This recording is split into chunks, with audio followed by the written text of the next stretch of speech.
Bienvenue les amis dans cette nouvelle vidéo concernant la correction d'un exercice en Linux. Alors, dans cette vidéo, on va essayer ensemble de voir quelques commandes Linux, histoire de mettre ces commandes en exergue et d'expliquer leur rôle et leurs utilités.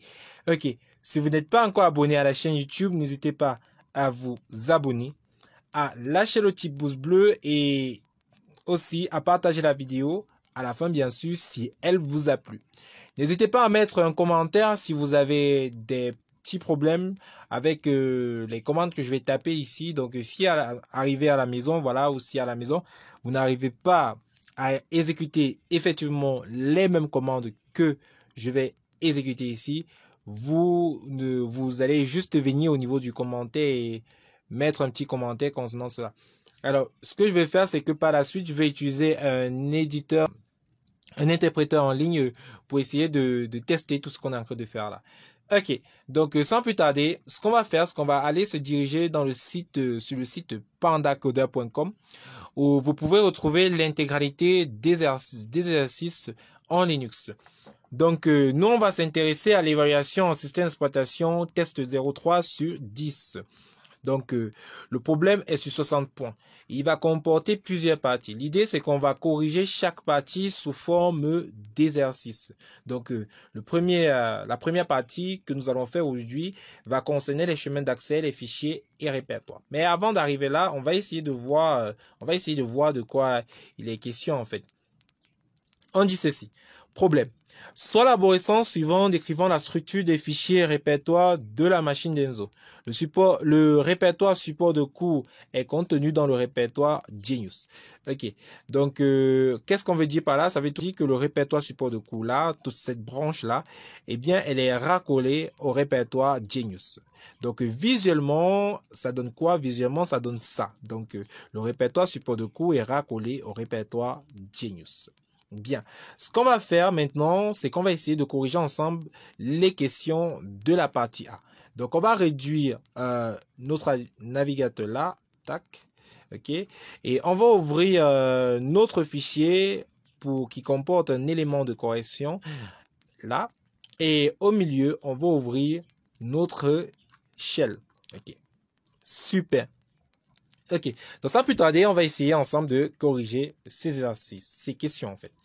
On va commencer par la première partie, comme je disais tantôt, chemin d'accès, fichier et répertoire. On dit ceci. Le shell est le programme qui interprète les commandes que vous tapez.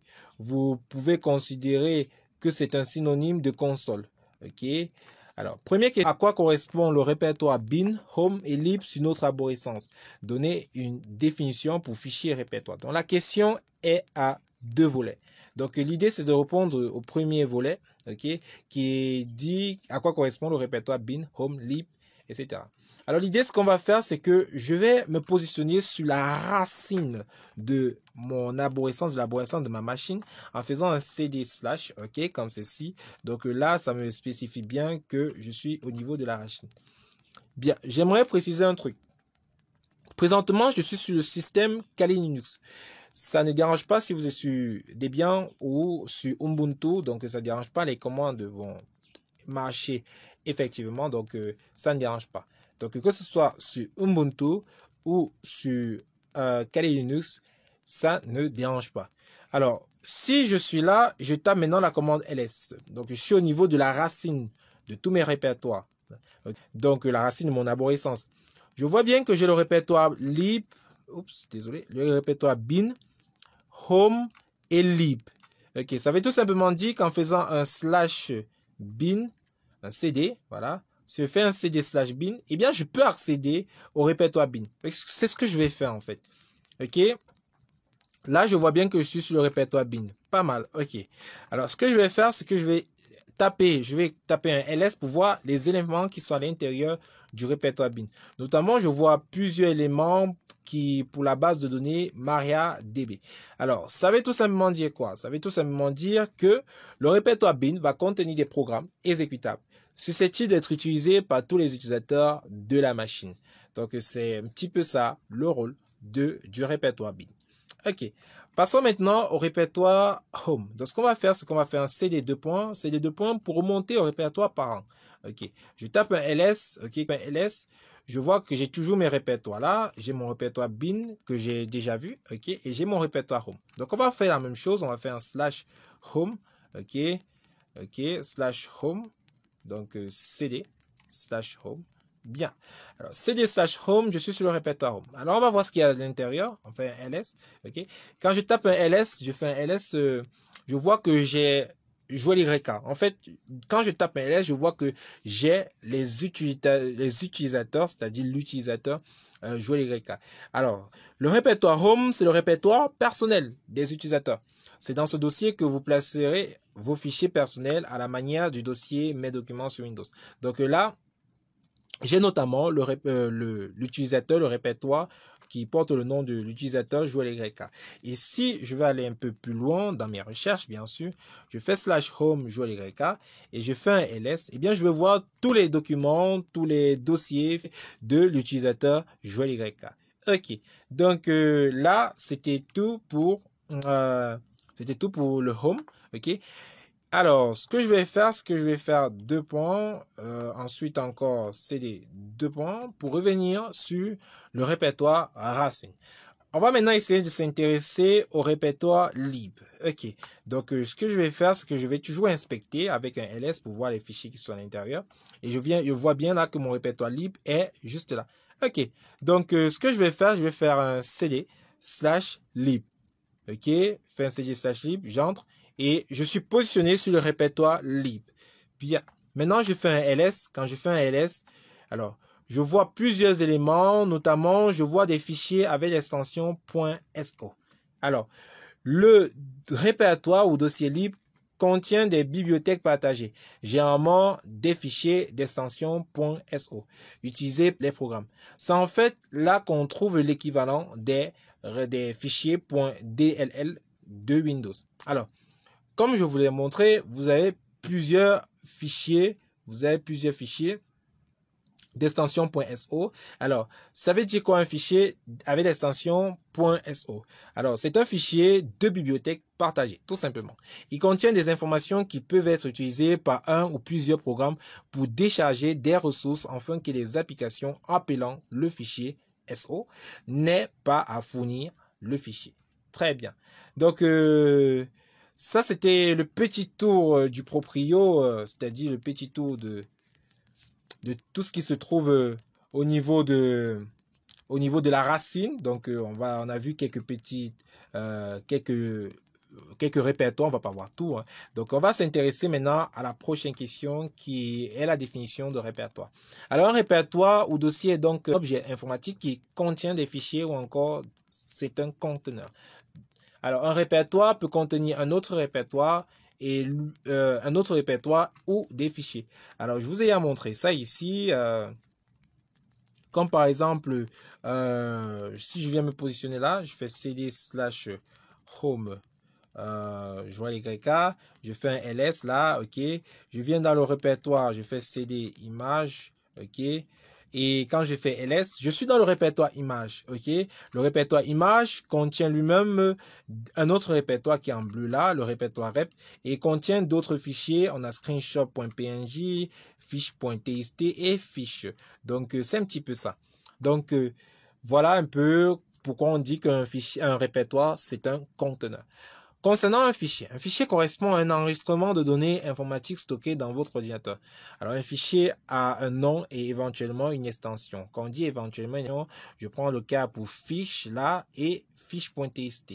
Donc, ce sont tous deux des fichiers, mais l'autre a une extension et l'autre n'a pas d'extension. Très bien. Ok, on va passer à la prochaine commande qui est la commande pwd. Désolé, je n'ai pas lu la question. Donc, on dit quel est le rôle de la commande pwd? Ok. La commande pwd pour Print Working Directory, elle sert à afficher le répertoire de travail et donner le chemin absolu du répertoire dans lequel vous vous trouvez. Ok. Qu'est-ce que ça veut dire tout ça? Ça veut tout simplement dire que si je tape pwd ici, eh bien, j'ai le chemin d'accès absolue vers le répertoire où je me situe en fait. Donc c'est un petit peu ça. Donc par exemple, si je fais un CD, deux points, je ressors, je reviens sur le répertoire personnel là, je fais un ls, pardon, je fais un ls, ok, je vais me positionner dans le répertoire quoi, musique, ok, dans le répertoire musique, bien, je fais un ls, et bien, dans le répertoire musique, il n'y a rien, bon, ça ne dérange pas. Et si je fais un pwd, ok, et je vois bien que j'ai le chemin d'accès vers le répertoire musique. Donc, c'est un petit peu ça, le rôle de la commande pwd. Ok, donc, print working directory. Ok, on continue avec la troisième question.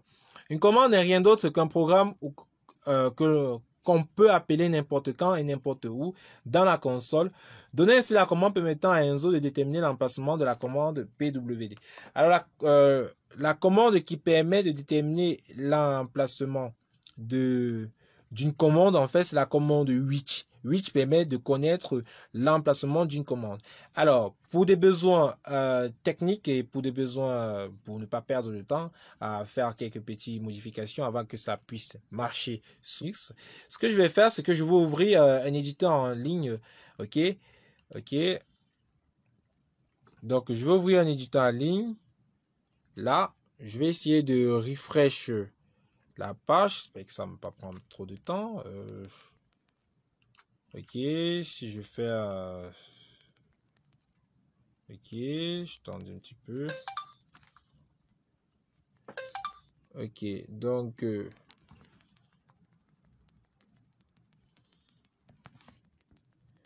bien, alors, je vais essayer de rafraîchir la page. Ok, ok, donc, ce que je disais tantôt, comme je disais tantôt, bien, j'essaie de réduire ça.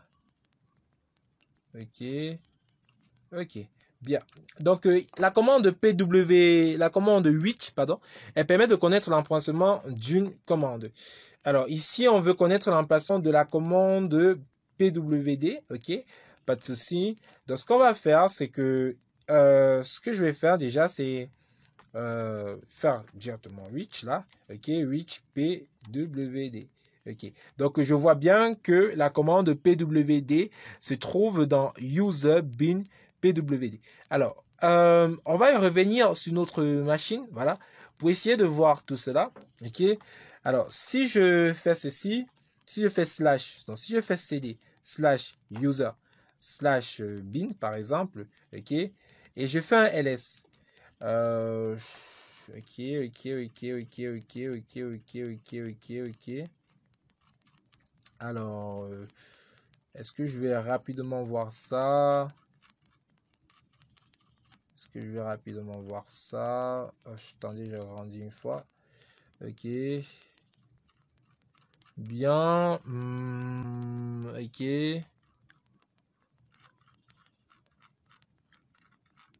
Donc, P, c'est vers les N. N, tout ça. N. Ok, ok, ok, ok. Je monte. Ok. P. Ok, ok, ok, ok, ok. Ok, je crois que voilà. Ok, ah désolé.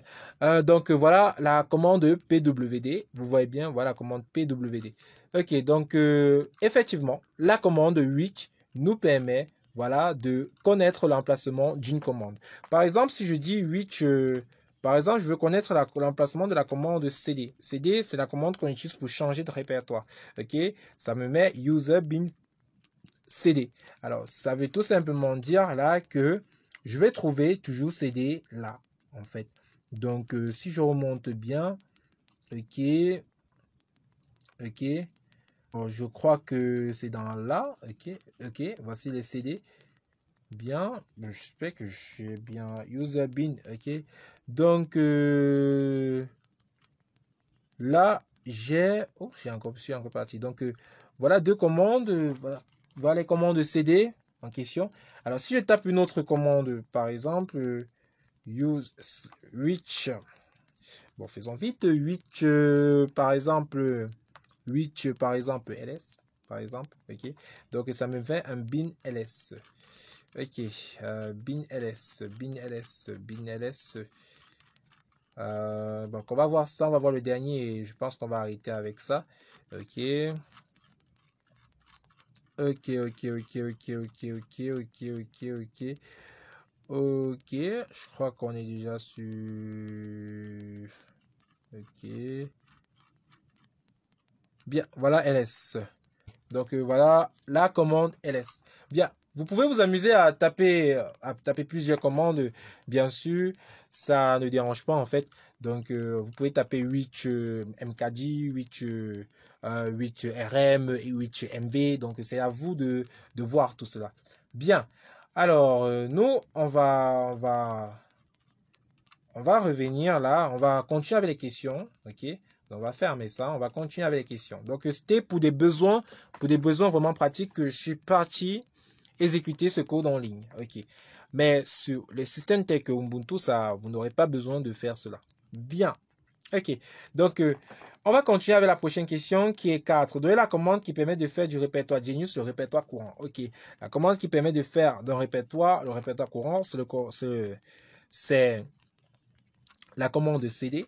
Ok, donc si je par exemple, si je fais cd slash home yk, ok, et là j'arrive, je fais cd image, ok, et par exemple on a vu print working directory, là je vois bien que le répertoire courant, en fait le répertoire courant c'est le répertoire image puisqu'il m'a donné le chemin d'accès absolu vers le répertoire où je me situe présentement.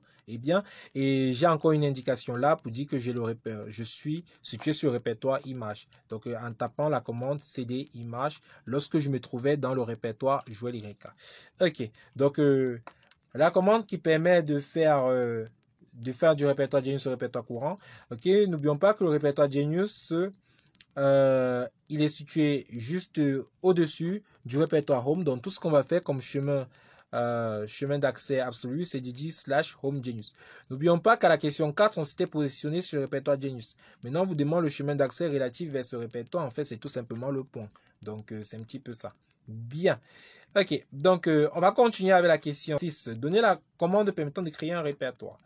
La commande qui permet de créer un répertoire, c'est la commande mkdir. Alors, on va essayer de vérifier tout ça. On va venir dans le répertoire image et on va faire mkdir, par exemple, rep img, ok. Et quand je vais taper un ls, je vais bien voir que mon rep img est là pour répertoire image. Donc, c'est un petit peu ça. Donc, la commande mkdir permet de créer un nouveau répertoire. Ok, permet de créer un répertoire en fait. Bien, on va passer à la commande, à la 7e question, qui est la commande permettant de déplacer tous les fichiers. Alors, étant donné qu'on a plusieurs fichiers et nous ne sommes pas positionnés sur le répertoire en question, l'idée ce sera en fait de déplacer chaque fichier un à un. Ok, donc pour ce faire, ce que je vais faire, c'est quoi?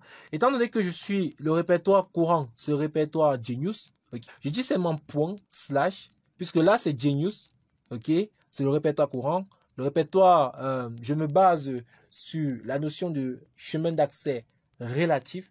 Là, c'est un chemin d'accès en mode relatif. Ça veut tout simplement dire quoi? C'est relatif au répertoire courant.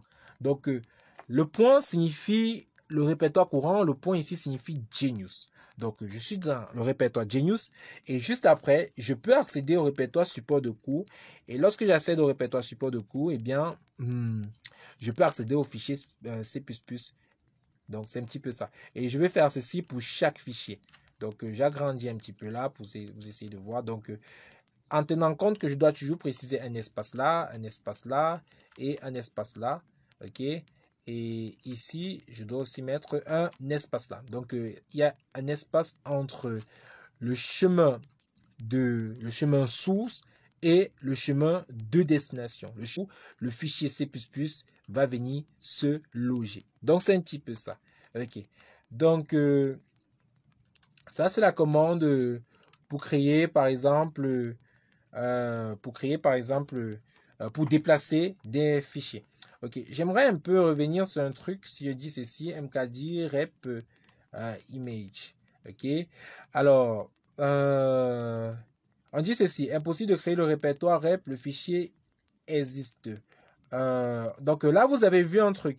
Vous avez vu que J'ai voulu créer le répertoire rep image. Bon, je vais essayer de faire un truc de cette façon. Rep A, vous essayez de voir quelque chose.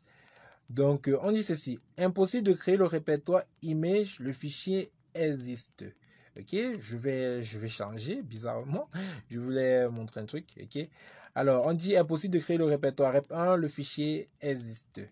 Ok, donc, ça veut dire quoi? Si je laisse, vous avez vu qu'il m'a créé le répertoire img1, il m'a créé le répertoire rep1. Donc, si je refais ça, ok, j'appelle ça repx et imx, ok, je lance la commande, et bien, je tape ls.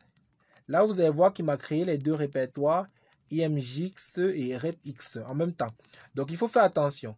Donc, je profite là pour dire que les noms des répertoires doivent être collés en fait. Soit vous adoptez la notion de camel case, voilà, c'est-à-dire que vous mettez, chaque mot, chaque début de mot en majuscule. Ensuite, lorsque c'est un nouveau mot, vous mettez en majuscule toujours. Donc, c'est un petit peu ça. Donc, vous mettez en majuscule, après vous mettez en minuscule.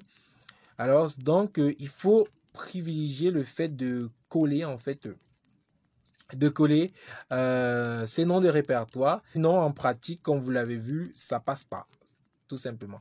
Donc, c'est un petit peu ça que j'aimerais préciser. Donc, on va essayer d'arranger ça rapidement. Donc, il faut toujours préciser, il faut toujours que les noms de vos répertoires, il n'y a pas d'espace en fait. C'est que ça va partir créer chaque mot en fait comme répertoire, comme un répertoire en fait. Ok. Donc c'est valable aussi pour support de cours. Bien. Ok. Donc toutes ces commandes auront pour but de créer. Donc toutes ces commandes auront pour but de créer, de déplacer les fichiers C++, les fichiers réseau, les fichiers Haskell dans le répertoire coinfo. Ok, slash, voilà. Bien, donc, ceci étant dit, on va continuer avec la correction. Je vous ai dit que via le fait qu'on va taper dans les différents commandes sur le shell, on va voir si ce qu'on fait ici, si ce qu'on dit est juste ou pas. Bien. Alors, on va continuer avec la prochaine question, qui est la question 8. On dit donner la commande qui permet de faire du répertoire libre le répertoire courant. Ok, la commande qui permet de faire d'un répertoire le répertoire courant, c'est la commande cd. Donc on va encore se positionner sur le répertoire libre.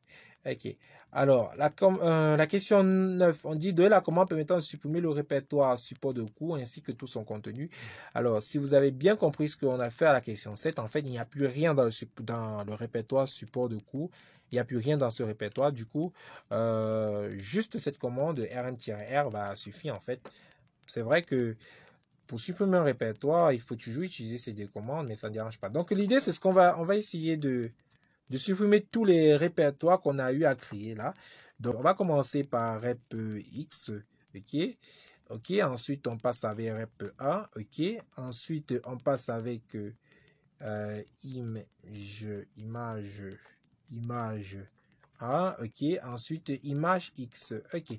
Si on tape un ls, on voit que ouais, notre dossier a beaucoup diminué. Donc on avait ici image 1, image X, rep1 et repx et on a supprimé ça. Donc on va aller encore plus loin. On va essayer de supprimer image, le répertoire image, et on va essayer de supprimer le répertoire rep, ok. Bien, si on fait un ls pour vérifier tout ça, on voit qu'on a seulement le répertoire repim qu'on avait créé plus haut, juste là. Ok, bon, je me rappelle plus, là où il a été créé, quelque part là. Donc, on se rend compte qu'on a juste ce répertoire là. Bien. Ok, donc on va continuer avec la question. Donc voilà la commande qui permet de supprimer le répertoire support de cours. N'oubliez pas aussi de coller les noms des répertoires. Bien, on va continuer avec la prochaine question qui est la question 10. Donner la commande permettant de créer un nouveau répertoire nommé bibliothèque partagée. Je rappelle que le répertoire, il faut coller comme ceci. Bibliothèque partagée, étant donné que nous sommes positionnés dans le répertoire libs, bibliothèque partagée sera elle serait en fait créée juste en dessous du répertoire libre. Bien. La question 11. La question 11, on dit donner la commande qui va permettre de la commande permettant de déplacer. Désolé. Question 11. De la commande permettant de déplacer le fichier algèbre 1 dans le répertoire cours info 1. Ok. Alors, algèbre 1. Algèbre 1 se trouve dans le répertoire libre. Le voici. Et l'idée, c'est de le déplacer dans le répertoire. L'idée, c'est de déplacer dans le répertoire cours info 1. Ah, c'est dans le répertoire cours info 1. Ok. Donc, comme je suis positionné dans le répertoire libre, donc je peux directement procéder par chemin d'accès relatif. Donc, je mets directement mon point là et je précise le nom du fichier, juste là. Je fais l'espace et je précise maintenant mon chemin de destination. Je suis sur le répertoire libre. Ok, je vais déplacer mon fichier algèbre 1 dans le répertoire cours info 1 que j'ai créé précédemment et qui était dans le répertoire Genius. Ok, donc je suis là. Comme je suis là, j'ai mon point là. Ok, pas de souci. Je fais 2 points pour remonter au répertoire parent. Ok, donc ça c'est pour remonter au répertoire parent. Et à partir du répertoire parent, je vois que j'ai déjà une vue. Je connais déjà le chemin pour accéder au répertoire cours info. Donc c'est ce que je vais faire ici. Je vais passer par Home, ensuite Genius. Je peux accéder au répertoire qui s'appelle cours info 1. Ok, donc c'est ça. La commande qui va permettre de déplacer le fichier algèbre 1 dans le répertoire cours info 1. Ok, donc on va passer à la prochaine question qui est la question 12. On dit donner un chemin d'accès absolu et relatif pour atteindre le répertoire bin. Ok, pour atteindre le répertoire bin, ok, je rappelle que le répertoire courant c'est le répertoire bin. Ok, le répertoire bin il est situé ici là. Le chemin d'accès absolu sera tout simplement /lib, tout simplement. Le chemin d'accès relatif, comme présentement nous sommes positionnés dans le répertoire libre, alors ce sera juste un point /, tout simplement. Ok, donc je passe à la question 13. Oups, je suis un peu loin. Je passe à la question 13. On dit donner la commande qui permet de se positionner, qui va vous permettre de vous positionner sur le répertoire mes musiques. Donc désolé pour ce petit français là, c'est juste une petite faute. Donc donner la commande qui va vous permettre de vous positionner sur le répertoire mes musiques. Alors il se trouve où le répertoire mes musiques? Il se trouve dans le répertoire Genius. Donc tout ce qu'on va faire, c'est qu'on va dire /home /genius /mes musiques. On n'oublie pas que comme ce sont des noms de répertoire, on doit les coller entre eux. Ok, donc là c'est le répertoire mes musiques. Le répertoire mes musiques, ça permet ainsi de faire du répertoire mes musiques le répertoire courant. Donc on passe par /, ensuite home, ensuite genius, ensuite mes musiques. Ok, fantastique. Alors on continue avec la 14e question qui est la commande qui permet de renommer le fichier formulaire de son.odt en mylist.odt. Ok, alors renommer un fichier. Renommer un fichier, qu'est-ce que ça veut dire? Voici le répertoire image. C'est le répertoire où on va essayer de travailler en fait. C'est juste un répertoire quelconque. Dans ce répertoire, j'ai le fichier fic.txt.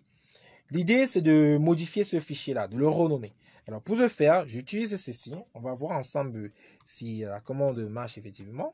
On va faire fiche, ok, .txt, donc ancien nom. Et on va dire, par exemple, myfile, pour mon fichier, myfile, ok, .txt, ok. Et quand on va taper ls, eh bien, ouais, vous voyez que là, j'avais le fichier fic.txt, eh bien, j'ai modifié ce fichier par myfile.txt. Ok, je vais essayer de modifier le fichier ficx avec la même chose, en fait, en utilisant la même commande. Je vais dire ficx comme ceci, ok, ficx, et je vais lui dire ficx.odt, ok.